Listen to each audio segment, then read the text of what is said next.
simultaneously, the last 2.5 weeks, we had the birth of my daughter. And then 10 days later, my dad passed. And he had a long battle with Parkinsons. I think the circumstances under which he went were still shocking in terms of he had a heart attack out of nowhere. And that's not how we expected him to go. We thought it would be the wheelchair, the kind of dementia, and just a smooth but sort of ultimately pretty bitter. But then the flip side of that is, could that be more pain? Well, this is it. Yeah. And the answer is 100%.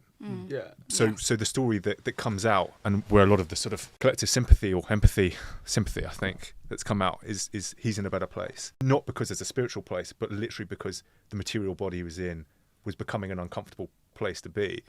I've gone through my sort of processing of that information of, as you say, for the person who goes, I think whether it's a good place, a bad place, or a different place, it probably towards the end of your life, you've accumulated enough scar tissue that you could get on board with the idea that it would be better. I wasn't in a place for the first few days where people were going, he's better now, he's not in pain, where I could separate out my need for missing somebody from the kind of embracing of that fact. And yeah, it's a complicated one, because there was some humour in a way. Like, I saw him shortly after he'd passed, and as with a dead body, it's very still. He hadn't been still for 15 years. He'd had a tremor, which never stopped.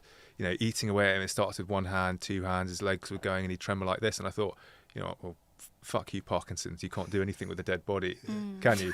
He's finally got one over you in this really sort of strange, twisted manner. But I just thought, that's the first time I've seen you still in years. But he was an engineer.